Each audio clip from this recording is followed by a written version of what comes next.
बात कर लेते हैं। अगली बात करने से पहले मैं हल्का सा आपको तारुफ करवा दूं मुख्तलिफ ऑर्गेनाइजेशंस में ओनर्स या ओनरशिप स्ट्रक्चर का। सोल प्रोप्राइटर में एक सिंगल ओनर होता है, उसको प्रोप्राइटर कहते हैं। पार्टनरशिप में हमारे पास दो या दो से ज्यादा ओनर होते हैं, उनको पार्टनर्स कहते हैं। और company style of business private limited भी हो सकता है, पब्लिक लिमिटेड भी हो सकता है। प्राइवेट लिमिटेड में फ्रेंड्स एंड फैमिली बिजनेस कर रहे होते हैं, पब्लिक में पब्लिक आ जाती है। इसमें जो ओनर्स होते हैं उनको शेयर होल्डर कहते हैं। कंपनी स्टाइल ऑफ बिजनेस में ओनर्स जो होते हैं वो शेयर होल्डर कहलाते हैं, या इक्विटी होल्डर कहलाते हैं, या स्टॉक होल्डर्स कहलाते हैं। ठीक है, ये एरो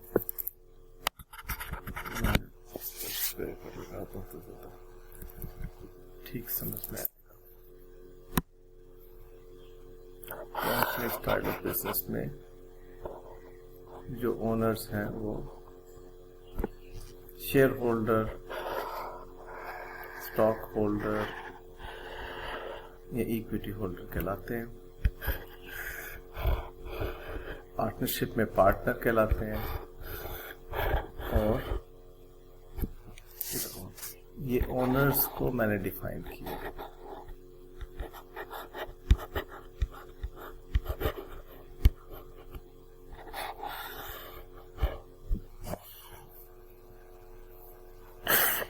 अब ओनर्स की इक्विटी जब हम वर्कआउट करते हैं तो सोल प्रोप्राइटर में capital plus profit minus drawings owners equity होती है। पार्टनरशिप में capital plus minus current account owners equity होती है। जबकि कंपनी स्टाइल ऑफ बिजनेस में ओनर्स इक्विटी जो है वो शेयर कैपिटल एंड रिजर्व्स इकट्ठा करें तो वो बनती है शेयर कैपिटल एंड रिजर्व्स।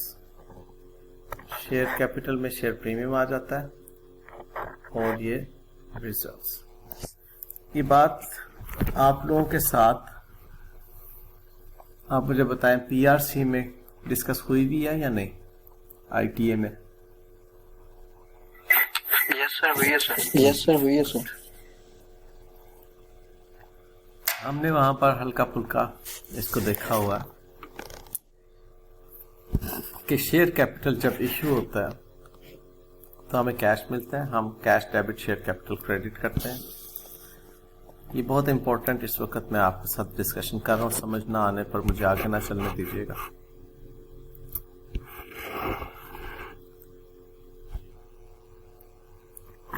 ये इतनी इंपॉर्टेंट डिस्कशन है कि इस डिस्कशन ने उन चैप्टर्स कवर कर जाने हैं, इसलिए मैं फिर से बात कहूंगा, समझ ना आने पर मुझे आगे मत चलने दीजिएगा। ये जो चौखटा है इस वक्त, ओनर्स इक्विटी मैं डिफाइन कर चुका कि कंपनी स्टाइल ऑफ बिजनेस के ओनर्स इक्विटी के बारे में हम गुफ्तगू कर रहे हैं। कंपनी जब शेयर होल्डर्स से पैसे लेती है तो cash debit share capital credit करती है, और अगर वो शेयर होल्डर से जो पैसे ले रही है वो फेस वैल्यू से ज्यादा ले रही है एट प्रीमियम, प्रीमियम मतलब मोर देन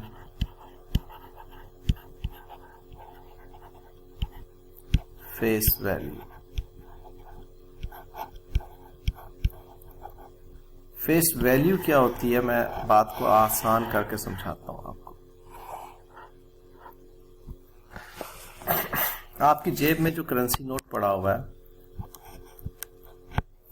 100 रुपए का या 1000 रुपए का, उसकी फेस वैल्यू उसके ऊपर लिखी हुई है। अब फर्ज कर लेते हैं ईद के दिन है और आपको जो है वो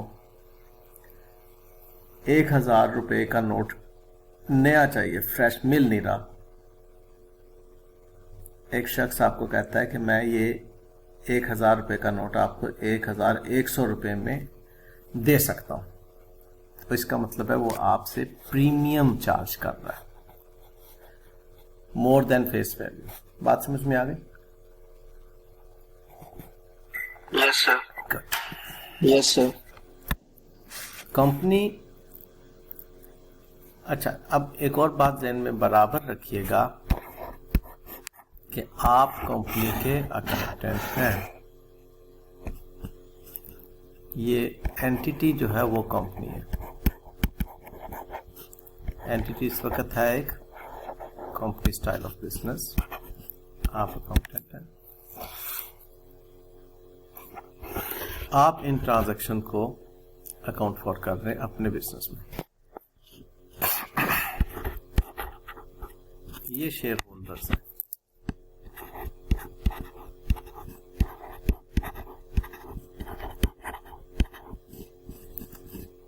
ये लोग जो हैं शेयर होल्डर्स हैं।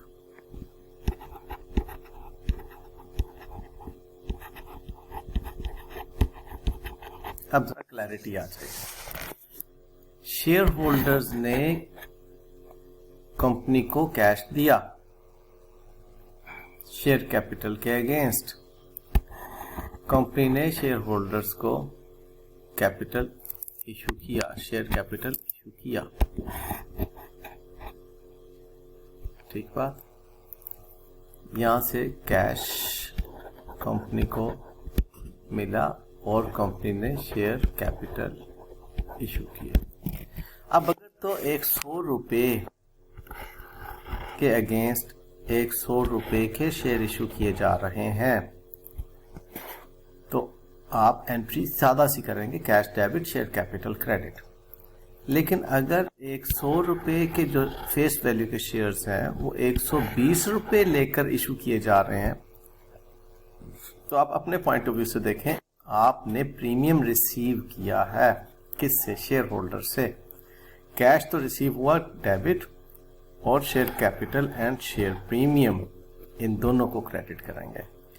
मैं रुकता हूं, आप मुझे बताइए क्या ये पॉइंट क्लियर हुआ या नहीं? जी सर क्लियर है। जी सर क्लियर है। Yes sir clear sir.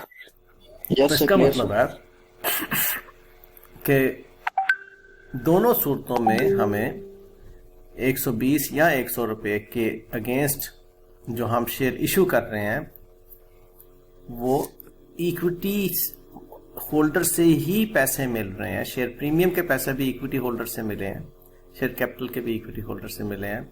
लिहाजा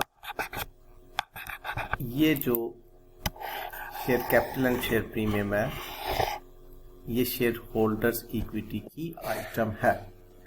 अब हमें उससे पैसे जब मिलते हैं तो हम कारोबार करते हैं।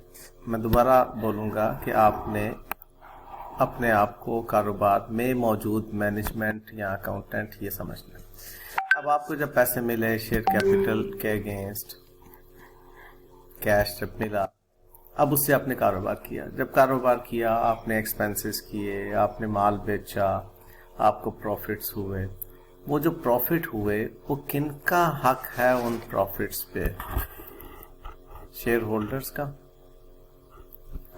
वो जो आपको प्रॉफिट्स हुए वो आप शेयर होल्डर्स में तकसीम करते हैं डिविडेंड के नाम पर। ठीक है, डिविडेंड के नाम पे वो जो प्रॉफिट्स डिविडेंड के नाम पे तकसीम करने हैं उसमें सबसे पहले तो प्रॉफिट्स कैलकुलेट करने के लिए आप बनाते हैं स्टेटमेंट ऑफ प्रॉफिट और लॉस, हमने सीखा हुआ है, जिसमें कि हम इनकम्स में से एक्सपेंसेस को लेस करते हैं। वो जो स्टेटमेंट ऑफ प्रॉफिट लॉस बन जाती है, हमारे पास प्रॉफिट आता है, उस प्रॉफिट को पहले हम ट्रांसफर करते हैं रिटेन्ड प्रॉफिट में। एक नया हेड हम ओपन करते हैं, स्टेटमेंट ऑफ प्रॉफिट लॉस में से रिटेन्ड प्रॉफिट को क्रेडिट कर दिया। ये क्या है? अकोमुलेटेड प्रॉफिट्स ट्रांसफर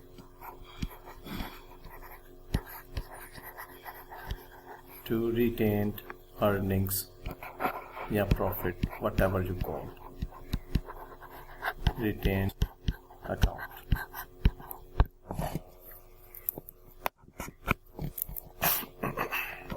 ये काम हमने इस अकाउंटिंग एंट्री के जरिए से किया, statement of profit loss debit and retained earnings credit या रिटेन्ड प्रॉफिट्स क्रेडिट। मैं कई जगहों पर इसे रिटेन्ड अर्निंग बोलूंगा, कई जगहों पर मैं इसे रिटेन्ड प्रॉफिट बोलूंगा, बात एक ही है। ऑलराइट, अब रिटेन्ड प्रॉफिट्स इकट्ठे होना शुरू हो गए। अब हमने उन रिटेन्ड प्रॉफिट्स में से ओनर्स को डिविडेंड दिया, ठीक है, ये है distribution of profit.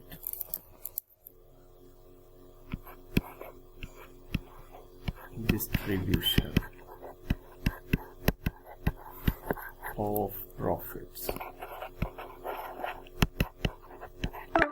To owners.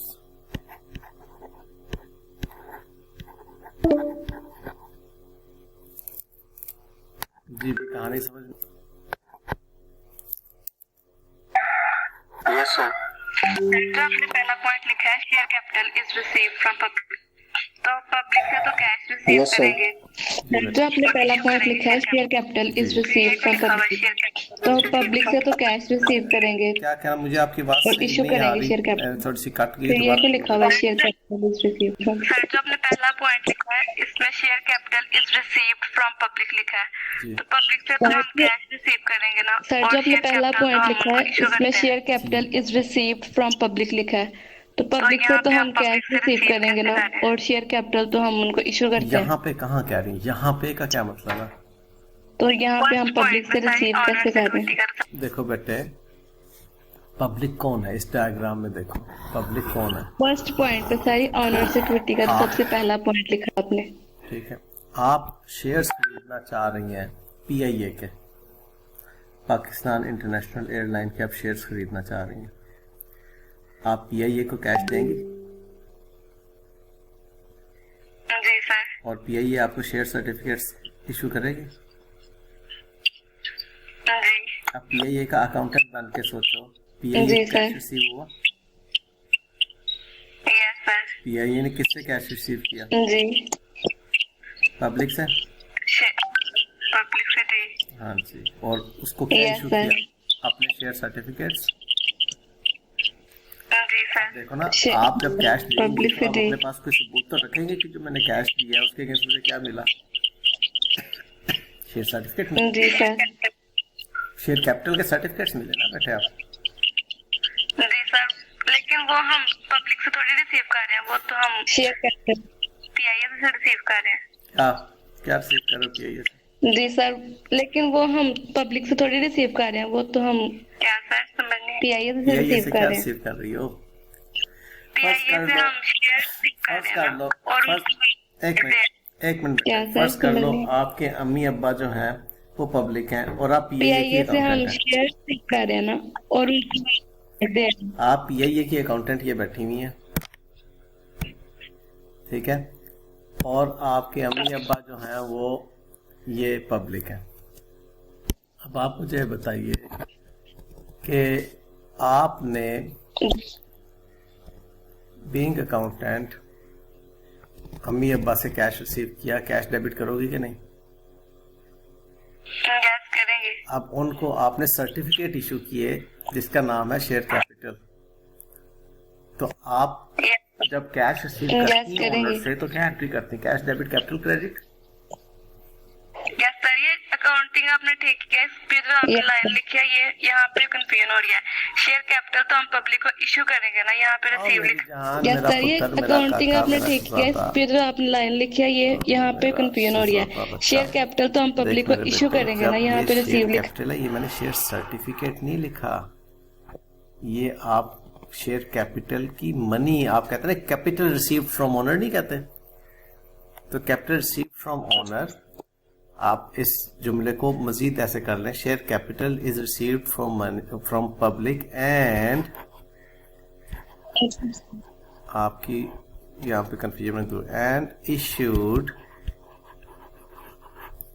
Share certificates. अब बात समझ आ गई बेटे? अब क्लियर है? इशू शेयर सर्टिफिकेट कर रहे हैं, आप रिसीव शेयर कैपिटल की रकम कर रहे हैं, ये शेयर कैपिटल कैश में आपने रिसीव किया। Okay sir. अब 100% क्लियर हो गया बेटा? जी सर क्लियर। शाबाश शाबाश शाबाश। और कोई पूछने की बात? Okay sir. No sir. शाबाश। जी सर क्लियर। अब ये वाला रिटेन प्रॉफिट डेबिट और कैश क्रेडिट, ये डिविडेंड हमने दिया, ये ऐसे ही है बेटे जान जो हम एक अकाउंटिंग एंट्री बचपन में करते होते थे, ड्राइंग्स डेबिट और कैश क्रेडिट। ये बचपन की अकाउंटिंग एंट्री है ना?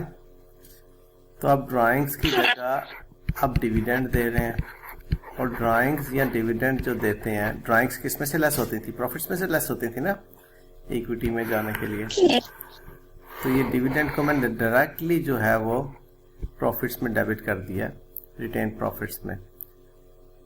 बात एक ही है, आप डिविडेंड या ड्राइंग को डेबिट जब करते हैं तो माइनस कहाँ से होती है? वो प्रॉफिट्स में से। और अपने आप माइनस करना है प्रॉफिट्स को, तो डायरेक्टली आप उनको डेबिट करते हैं, रिटेन प्रॉफिट्स को। कॉन्सेप्ट इसका अगर क्लियर है तो मुझे आप गो अहेड दीजिए। Yes sir clear.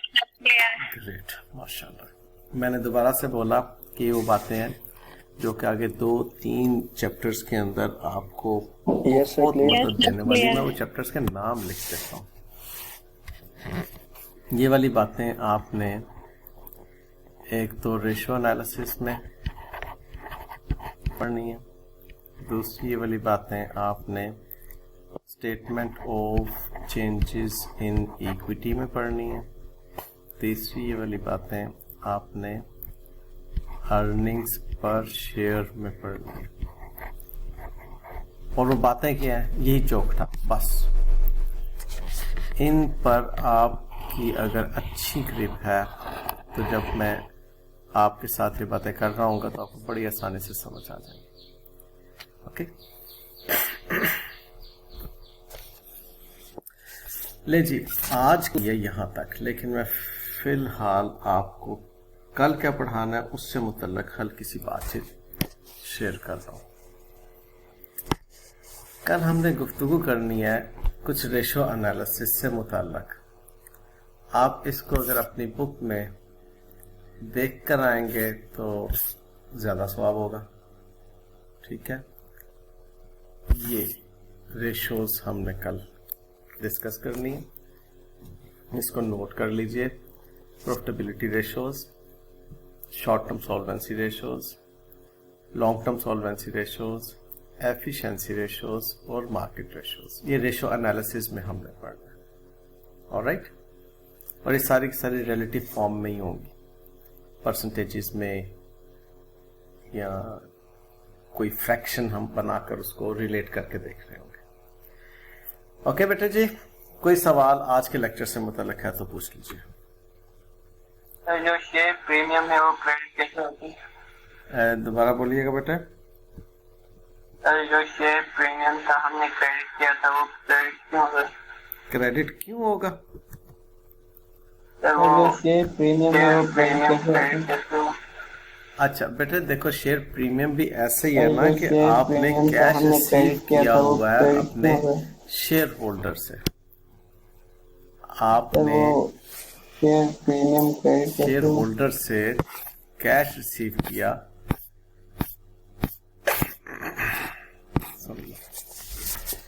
Share holder से आपने 120 रुपये रिसीव किया है ना, कैश 100 रुपया रिसीव किया शेयर कैपिटल के अगेंस्ट, और पे कैश आपने रिसीव किया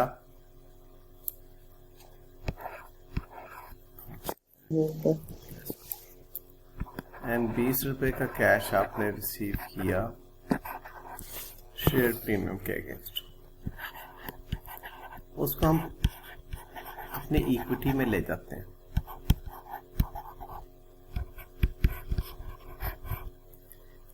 ये 20 रुपए का कैश शेयर प्रीमियम के अगेंस्ट रिसीव किया। तो इन दोनों को जब आप कंपाउंड करेंगे, क्योंकि एक ही तारीख में ये दोनों काम कर रहे हैं, तो ये cash debit share capital and share premium credit entry बन जाएगी।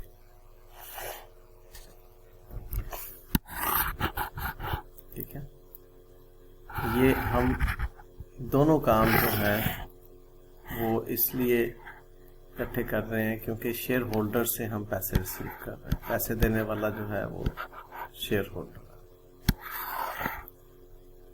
Share capital and share premium. ठीक है हबीब, समझ आइए बात की।